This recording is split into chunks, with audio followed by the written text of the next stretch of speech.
ओम नमो भगवते वासुदेवाय नमः। नमस्कार। मैं ज्योतिषाचार्य वरुण प्रकाश ज्योतिष के आज के ब्लॉग में आपका स्वागत करता हूं।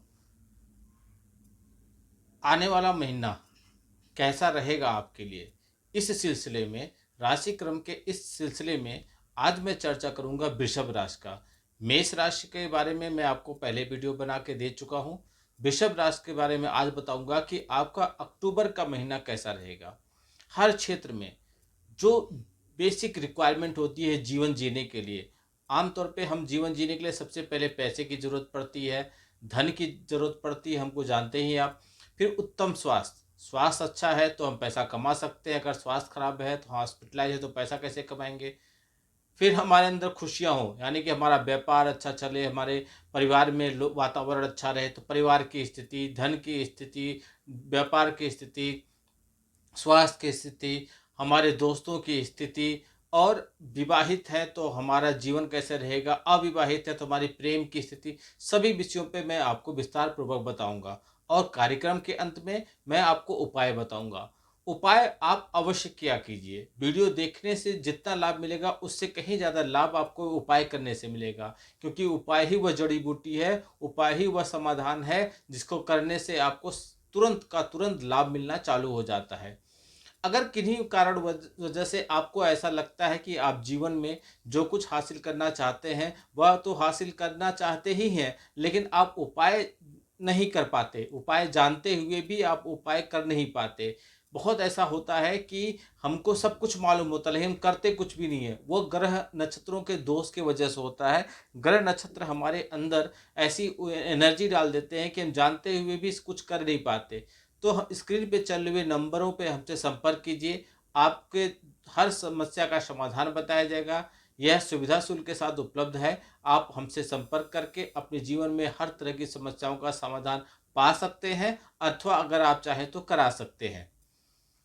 आपका अधिक समय न लेते हुए मैं आगे बढ़ने से पहले यह बता दूं कि यह जो आज राशि क्रम बताऊं यह वैदिक ज्योतिष पर आधारित है और आपकी राशि चंद्र राशि और नाम राशि पर आधारित है।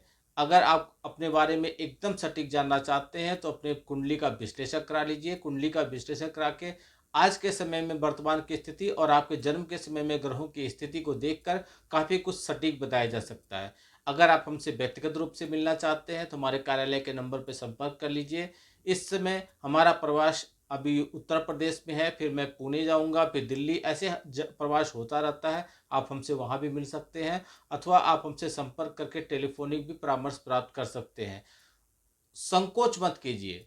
और ऐसा भी नहीं कि बहुत ज़्यादा फीस हम लेते हैं। हाँ, हमारी कुछ मेहनताना होती है। आपके द्वारा कुछ जो फीस लिया जाता है उसमें हम गौ सेवा, बुजुर्गों की सेवा, वृद्धा आश्रम, ऐसे जगहों पे दान करते हैं जिससे आपका भी कल्याण होता रहे। तो आप संकोच मत कीजिए। बहुत मामूली सा फीस है, सिर्फ आपकी इच्छा शक्ति की है कि आप उसको भी ज़्यादा समझ रहे हैं। बहुत मामूली सा फीस है। आप अपनी इच्छा शक्ति को मजबूत कीजिए, समस्याओं से बाहर निकलने का संकल्प कीजिए और हमसे संपर्क कीजिए। आपकी समस्याओं को हम दूर करेंगे, इसकी हम गारंटी ले रहे हैं। लेकिन आपको जो भी मैं बताऊं वह उसकी पालन, उसकी निष्ठा के साथ, पूरी ईमानदारी के साथ उस बात का पालन आपको करना पड़ेगा। थोड़ी कोशिश तो आपको करनी ही पड़ेगी। आपका बहुत समय न लेते हुए आगे बढ़ते हैं। तो वृषभ राशि वालों के बारे में पहले बताओ, मैं सारांश में बताऊंगा कि आपका जीवन कुल मिलाकर कैसा रहेगा। फिर मैं एक एक विषय पर ग्रहों की गोचर के हिसाब से विस्तार पूर्वक बताऊंगा। तो सबसे पहले सारांश में समझिए। वृषभ राशि वालों, अक्टूबर का महीना आपके लिए अनुकूल रहने की पूरी संभावना है। आर्थिक रूप से आपको बहुत ज़्यादा अनुकूल परिणाम की प्राप्ति होगी, जिससे आपको बराबर आर्थिक लाभ इस महीने होते रहेंगे। आपकी आर्थिक स्थिति भी अच्छा रहेगा, उसमें इजाफा देखने को मिलेगा। लेकिन यह सब महीने के पूर्वार्ध में हो रहेगा। महीने के उत्तरार्ध में आमदनी के मुकाबले खर्चों में अधिकता रहेगी, ऐसी पूरी संभावना है। इसलिए आपको सावधानी रखनी पड़ेगी। करियर के मामले में काम का दबाव आपके ऊपर बहुत ज़्यादा रहेगा, इसलिए नौकरी में आप जी भर कर मेहनत करें और अपना पूरा योगदान दें, तभी आपको सटीक परिणाम मिलेगा। व्यापार करने वाले जो भी जानते हैं कि आपको यह महीना अच्छा है, आप अपनी योग्यता के अनुसार अपने व्यापार को आगे बढ़ाने में सफल होंगे। कुछ नए लोगों से आपके व्यावसायिक लाभ होने के प्रयोग बन रहे हैं। विद्यार्थियों को इस महीने अधिक ज़्यादा चुनौतियों को झेलना पड़ेगा, लेकिन बहुत कुछ एकाग्रता की आवश्यकता आपको है। प्रेम संबंधों में आपको बहुत कुछ ऐसा कुछ विपरीत नहीं होगा, आपके लिए सब सामान्य रहेगा। झगड़े के साथ-साथ हल्की-फुल्की हस्तक्षेप, बहस व आपसी कट का विवाद हो सकता है, लेकिन कोई मेजर बात ऐसी समस्या की नहीं है। विवाहित जातकों के लिए यह महीना अनुकूल रहेगा, आपस में सामंजस्य स्थापित आपका रहेगा। रिश्तों में परिपक्वता आएगी, घर में खुशियों का आगमन होगा, पारिवारिक जीवन भी उतार-चढ़ाव रहेगा, लेकिन फिर भी आपसी प्रेम की इस डोर को बाँधे रखिएगा। स्वास्थ्य के दृष्टिकोण से यह महीना थोड़ा कमज़ोर है, आपको उस पे ध्यान देना है। पेट से जुड़ी हुई कुछ समस्याएँ आपको परेशान कर सकती हैं। यह था सारांश में। अब मैं एक-एक विषय पे विस्तार पूर्वक बताऊँगा। तो सबसे पहले कार्यक्षेत्र।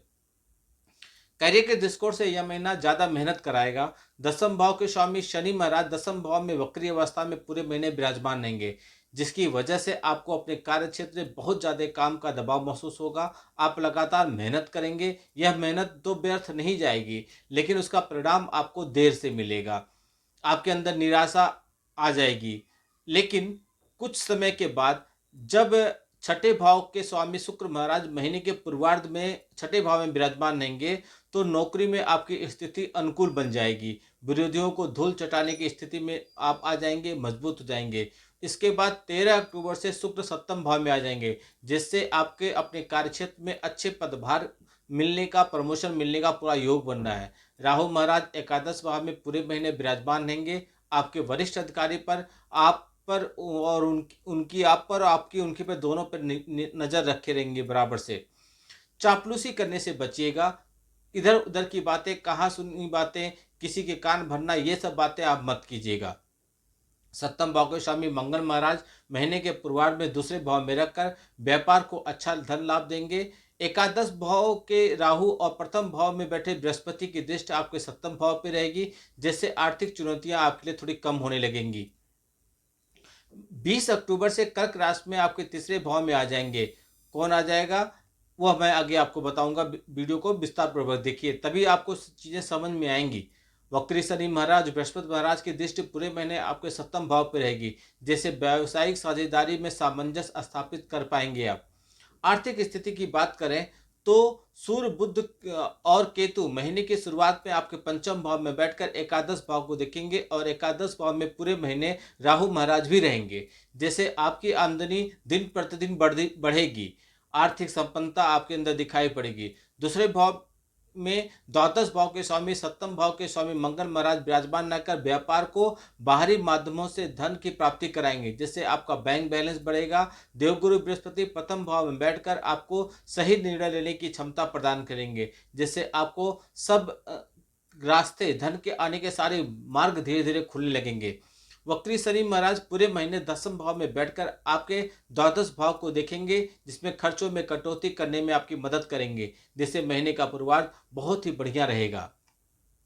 स्वास्थ्य का आपको विशेष ध्यान देना है, क्योंकि बहुत सारे ग्रहों का जमावड़ा आपके पंचम भाव और एकादश भाव को प्रभावित करेगा, जिससे आपके पेट से जुड़ी हुई समस्याएं आपको परेशान कर देंगी। आपको एसिडिटी, पेट दर्द, एसिडिटी, पेट दर्द, ऐंठन, लीवर से संबंधित सूजन या फैटी लीवर जिसको बोलते हैं, इन सब चीज़ों का सामना आपको करना पड़ सकता है। इसलिए हल्का खाना खाइए, घर का खाना खाइए, अच्छे से पका हुआ खाना खाइए, अधिक से अधिक जल पीने की कोशिश कीजिए। 10 अक्टूबर से बुध तुला राशि में आपके छठे भाव में आ जाएंगे, और सूर्य भी 17 अक्टूबर को आपके छठे भाव में पहुंच जाएंगे, तथा 9 अक्टूबर से बृहस्पति आपके राशि में बकरी अवस्था में आ जाएंगे। यह स्थिति थोड़ी अनुकूल नहीं कही जाएगी, इसलिए स्वास्थ्य का पूरा ध्यान रखिए। यदि आप प्रेम संबंध में हैं, आप अविवाहित हैं और किसी से प्रेम करते हैं, तो आपका अक्टूबर का महीना थोड़ा धूप छांव वाला रहेगा। पंचम भाव के स्वामी महीने की शुरुआत में सूर्य, बुध और केतु उपस्थित रहेंगे पंचम भाव पर, उन पर मंगल की दृष्टि भी रहेगी, और देवगुरु बृहस्पति की भी उन पर दृष्टि रहेगी, जिससे प्रेम संबंधों में प्रेम का भाव तो रहेगा, लेकिन बहुत सारे थोड़े कहानियां चलती रहेंगी, उसमें ड्रामेबाजी होती रहेगी। कभी आपके प्रीतम आपको परेशान करेंगे, तो कभी आपको मानसिक रूप से परेशानी झेलनी पड़ेगी। कभी आपको लगेगा कि आपके रिश्ते में कोई बाहरी व्यक्ति आपको परेशानी कर रहा है, हस्तक्षेप कर रहा है, और कभी आपको खुद को अपने रिश्तों में अपने आप से आप प्रश्न करने लगेंगे कि आप जो कर रहे हैं वो सही कर रहे हैं। महीने का उत्तरार्ध अपेक्षाकृत अनुकूल रहेगा, क्योंकि बुध और सूर्य दोनों ही पंचम भाव से निकल कर छठे भाव में चले जाएंगे और देवगुरु बृहस्पति की अमृत जैसी दृष्टि आपके पंचम भाव को संभालेगी। यदि आप अपने प्रीतम से सच्चा प्रेम करते हैं तो अपने व्यवहार को नियंत्रित रखिए और उनकी की गई बातों पर आप नज़रअंदाज मत कीजिए, तभी आपका रिश्ता मजबूत रहेगा। यदि आप विवाहित हैं, शादीशुदा हैं, तो देवगुरु बृहस्पति पूरे महीने आपके सप्तम दृष्टि से आपके सप्तम भाव पर नजर डालेंगे और आपके विवाह की रक्षा करेंगे। हालांकि वक्री शनि की दृष्टि आपके सप्तम भाव पर होगी, जिससे आपको अपने वैवाहिक जीवन को और बेहतर बनाने की दिशा में लगातार प्रयासरत करना पड़ेगा। आपको अपनी कमियों को समझना होगा और इन्हें स्वीकार करते हुए अपने जीवन साथी का एक अटूट साथी बनने की कोशिश करना पड़ेगा। महीने के उत्तरार्ध में जब मंगल महाराज कर्क राशि में आपके तीसरे भाव पे आ जाएंगे, तब जीवन साथी से किसी बात को लेकर अहम का टकराव संभव होगा। आपके दोनों के बीच में अहम का होगा, मैं सबसे अच्छा, मैं जो कह रहा हूँ वही अच्छा है। इस बात का लेकर आपके बीच में बातें विवाद पैदा होंगी। आप उपाय कीजिए। उपाय के तौर पर महीने के पूर्वार्ध में उत्तम गुणवत्ता वाला ओपेल रत्न चांदी की अंगूठी में जड़वाकर अपनी अनामिका उंगली में शुक्र पक्ष के शुक्रवार को धारण कर लीजिए। इससे आपको लाभ मिलेगा। आपको प्रतिदिन एक निश्चित संख्या में श्री महालक्ष्मी मंत्र का जाप करना है। बुधवार के दिन गौ माता को अपने दोनों हाथों से साबुत मूंग मूंग आप खाइए, मूंग की दाल खिलाइए उनको। और गुरुवार के दिन लाल गाय को चने की दाल खिलाइए। इससे आपको लाभ मिलेगा। आपकी परेशानियां दूर होंगी, समस्याएं दूर होंगी, स्वास्थ्य से जो संबंधित समस्याएं आएंगी वह दूर हो जाएंगी। आपको लाभ ही लाभ मिलेगा। इसलिए उपाय कीजिए। वीडियो में जो बताया जा रहा है उसको ध्यान से सुनकर उसी अनुसार आप अपने जीवन में परिवर्तन लाइए। आपका दिन शुभ हो। भगवान भोलेनाथ का आशीर्वाद आप पे बना रहे। नमस्कार। जय श्री राम।